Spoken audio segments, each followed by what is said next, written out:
खुलुमबाय बेयो बड'लेण्ड इंखं टेलिभिजन दिनै 12 अक्ट'बर 2022 बुधबार खालि सानसेनि बरादखौ नोंथांमोननि खाथियाव लाबोदों आं सदानन्द दैमारिया।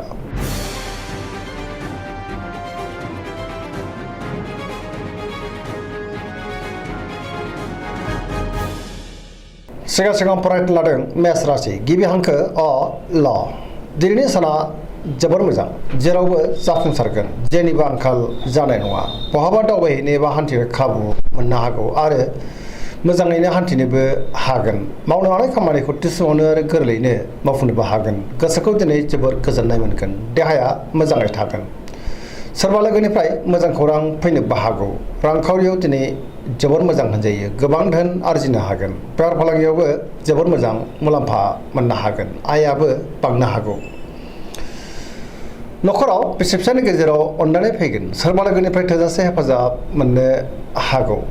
बिदा फंबायनि हेफाजाबखौबो मोननो हागोन बिमा बिफानि बोर मोननो हागौ गुबुननि गोसोखौ दिनै गोरलैयैनो बोनोबो हागोन गोसोनि बोलोआ बांगोन समाजाव दिनै गोबां मान मोननो हागोन लाइमोनफ्रा मोजां खौरां मोनगोन आरो गोसोआबो दिनै जोबोर रमान्टिक जानोबो हागौ फरायसाफ्रा दिनै फरायनायाव गोसो दुंखांगोन आरो मोजां फिथाइ मोननोबो हागोन पजिटिभ एनार्जिनि गोहोमबो गोग्लैगोन वृष राशि गिबि हांखो इ अ ब दिनैनि साना मोजां आरो गाज्रिनि गेजेरजों बाबेरलांगोन गोजोननि आंखाल नुजानोबो हागौ गोसोखौ दिनै जोबोर गोनो गोथो मोनगोन गोसोनि बोलोआ लोरबां जागोन मावनो हानाय खामानिखौ थि समावनो आरो गोरलैयैनो मावफुंनोबो गोब्राब जागोन माबा नङा माबा मोनसे हेंथा फैनोबो हागौ समाजाव मान मोनगोन रांखावरियाव मोजां अब्लाबो नाथाय खरसाया बांनो हागौ बेफार फालांगियाव मोजां नखराव बिसि फिसायनि गेजेराव एना एनि फैनोबो हागौ सोरजोंबा रायखुमाजानोबो हागौ देहाया दिनै मोजाङैनो थागोन सोरबा लोगोनि हेफाजाबखौ मोननो गोब्राब जागोन गोसोनि साननायफ्रा टेबोर नांनो हागौ नेगेटिभ एनार्जिनि गोहोम गोग्लैगोन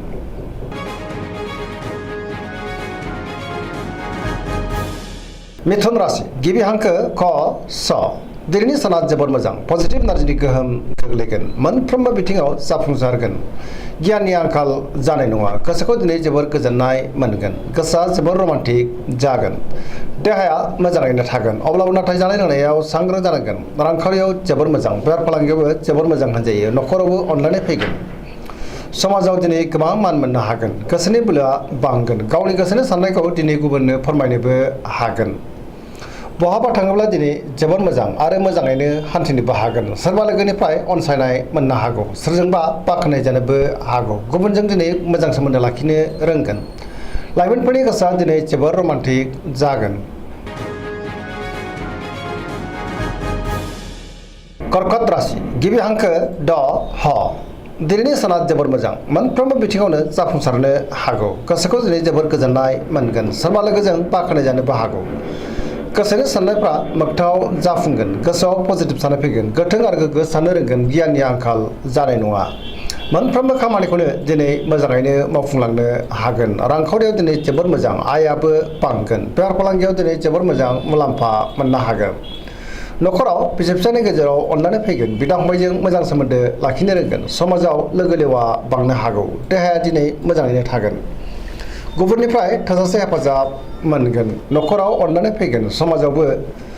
मान मोननो हागौ फरायसाफ्रा दिनै फरायनायाव गोसो दुंखांगोन आरो मोजां फिथाइ मोननोबो हागोन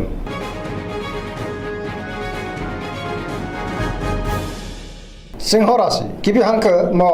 ट दिनैनि साना जोबोर मोजां गोबां मोजां खाबु फैनोबो हागौ गोसोआव पजिटिभ साननाय फैगोन गोथों आरो गोग्गो साननो रोंगोन गियाननि आंखाल जानाय नङा मावनो हानाय खामानिखौ थि समावनो आरो गोरलैयैनो मावफुंनोबो हागोन सोरबा लोगोनिफ्राय हेफाजाबखौ मोननो हागौ लोगो लेवानि आंखाल जानाय नङा बहाबा दावबायनो एबा हान्थिनो खाबुबो मोननो हागौ रांखावरियाव दिनै जोबोर मोजां नाथाय अब्लाबो खरसायाबो बांनो हागौ मोननो गोनांखौ मोननो हागोन बेफार फालांगियाव दिनै जोबोर मोजां मुलाम्फा मोनगोन गोसोनि साननायखौ गुबुननो फोरमायनोबो हागोन नखराव दिनै अननानै फैगोन समाजाव गोबां मान मोनगोन गुबुननि गोसोखौ दिनै गोरलैयैनो बोनोबो हागोन देहायाबो मोजाङै थागोन बयजोंबो अनजागोन आरो अनसायजागोन गुबुननि थाखाय गोबां मोजां खामानि मावनानै होनोबो हागोन गोसोआ दिनै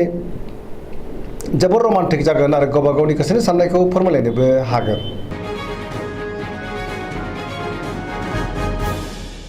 कन्या राशि गिबि हांखो प ट दिनैनि साना बारा मोजां नङा गोसोआव नेगेटिभ साननाय फैगोन गोथों आरो गोग्गो साननो रोंनाय नङा गियाननि आंखाल जानोबो हागौ रांखावरियाव मोजां अब्लाबो नाथाय खरसायाबो बांनो हागौ बेफार फालांगियाव मोजां होनजायो देहाया दिनै मोजाङैनो थागोन नखराव अननायनि आंखाल फैनो हागौ गोसोनि साननायफ्रा गोरोबलायाबो जानो हागौ सोरजोंबा एना एनिबो जानो हागौ सुथुरनि गाज्रि नोजोर गोग्लैनोबो हागौ सोरबा लोगोजों रायखुमा जानोबो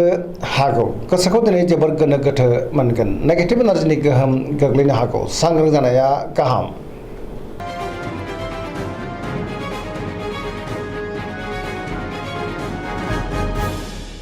तुला राशि गिबि हांखो र ट दिनैनि साना बारा मोजां नङा गोबां रोखोमनि जेंना फैनोबो हागौ गोग्गो गियाननि आंखालबो फैनो हागौ गोसोनि बोलोआ लोरबां जागोन गोसोनि साननायफ्रा देबर नांनो हागौ मावनो लानाय खामानिखौ थि समावनो आरो गोरलैयैनो मावफुंनो गोब्राब जागोन देहाया मोजाङै थागोन अब्लाबो नाथाय जानाय लोंनायाव सांग्रां जानांगोन रांखावरियाव मोजां मोननो गोनांखौ दिनै मोननोबो हागौ बेफार फालांगियावबो मोजां होनजायो नखराव बिसि फिसायनि गेजेराव अनलायनाय फैगोन समाजाव नाथाय मान हानि जानांनोबो हागौ सांग्रां जानांगोन गुबुननि गोसोखौ बोनो गोब्राब जागोन माबा नङा माबा मोनसे हेंथा फैनोबो हागौ सोरबा लोगोनि हेफाजाबखौ मोननो गोब्राब जागोन गोदान थांखि लानो रोंनाय नङा सेंग्रा सिख्लाफोरनि गोसोआ दिनै जोबोर आला खाला जागोन गोसोआव उनदाहाबो फैनो हागौ नेगेटिभ एनार्जिनि गोहोम गोग्लैनोबो हागौ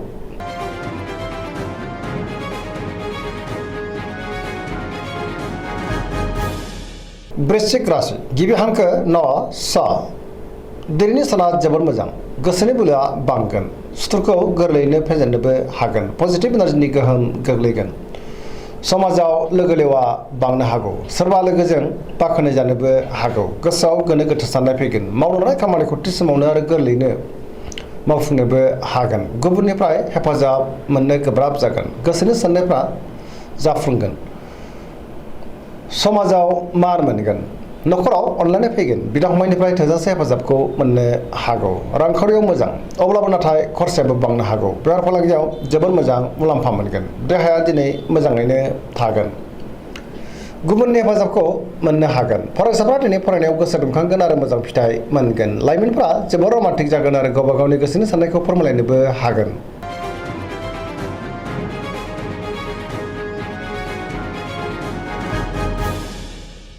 धनु राशि गिबि हांखो ढ फ भ दिनैनि साना मोजां आरो गाज्रिनि गेजेरजों बाबेरलांगोन गोसोआव गोनो गोथो साननाय फैगोन मावनो लानाय खामानिखौ थि समावनो मावफुंनो गोब्राब जागोन माबा नङा माबा मोनसे हेंथा फैनोबो हागौ गोबां गोरोन्थिबो जालांनो हागौ गोसोनि साननायफ्रा दिनै देबर नांनो हागौ रांखावरियाव बारा मोजां नङा नाङा फाङा खरसाया बांनो हागौ बेफार फालांगियावबो बारा मोजां नङा समाजाव दिनै मान मोनगोन बहाबा हान्थियोब्ला लामा सामायाव जोबोर सांग्रां जानांगोन देहाया मोजाङैनो थागोन अब्लाबो नाथाय जानाय लोंनायाव सांग्रां जानांगोन सोरबा लोगोनिफ्राय गाज्रि खौरां मोननोबो हागौ लाइमोनफोरनि गोसोआ दिनै जोबोर रमान्टिक जागोन गावबा गावनि गोसोनि साननायखौ फोरमायलायनोबो हागोन फरायसाफ्रा दिनै फरायनायाव गोसो दुंखांगोन आरो मोजां फिथाइ मोननोबो हागोन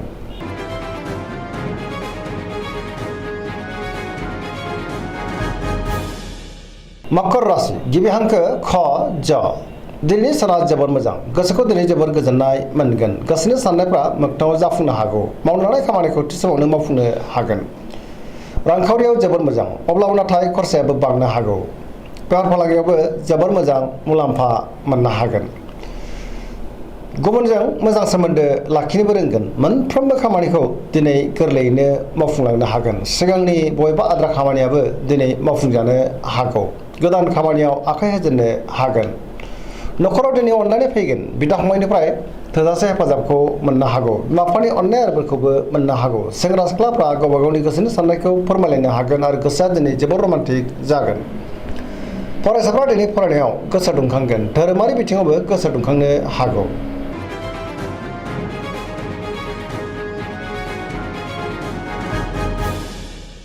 कुम्भ राशि गिबि हांखो ग स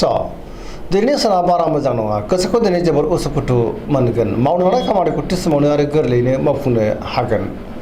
बहानिफ्रायबा गाज्रि खौरांबो मोननो हागौ समाजाव दिनै मान मोनगोन गोबां मुंदांखा सुबुंजों लोगो मोनज्लायनोबो हागौ सोरजोंबा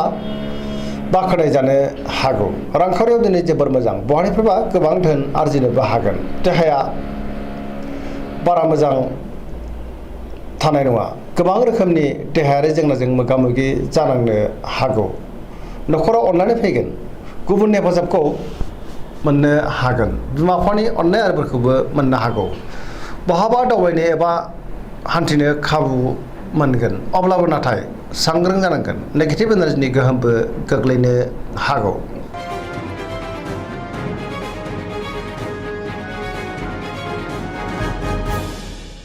मीन राशि गिबि हांखो द स दिनैनि साना जोबोर मोजां गुबुननि थाखाय गोबां मोजां खामानि मावनानै होनोबो हागोन गोसोआव पजिटिभ साननाय फैगोन गोथों आरो गोग्गो साननो रोंगोन गियाननि आंखाल जानाय नङा गोसोनि बोलोआ बांगोन गावनि गोसोनि साननायखौ दिनै गुबुननो फोरमायनोबो हागोन देहाया मोजाङै थागोन रांखावरियाव दिनै जोबोर मोजां बेफार फालांगियावबो जोबोर मोजां न'खराव अननानै फैगोन बिदा फंबायनिफ्राय हेफाजाब मोननो हागौ सोरबा लोगोनिफ्राय मोजां खौरां फैनोबो हागौ सोरजोंबा बाखनाय जानोबो हागौ लाइमोनफोरनि गोसोआ दिनै जोबोर रमान्टिक जागोन आरो गावबा गावनि गोसोनि साननायखौ फोरमायलायनोबो हागोन फरायसाफ्रा फरायनायाव गोसो दुंखांगोन आरो मोजां फिथाइ मोनगोन पजिटिभ एनार्जिनि गोहोमबो गोग्लैनो हागौ दिनैनि राशि फरायनाया एसेनोसै जोबनायाव बेखौनो खावलायो जाहाथे नोंथांमोना सानफ्रामबो जोंनि बे बड'लेण्ड इंखं टेलिभिजनखौ नायबाय थायो आरो साबस्क्राइब खालामो लोगोसे लाइक खालामो आरो शेयार खालामो एसेनोसै गोजोन्थों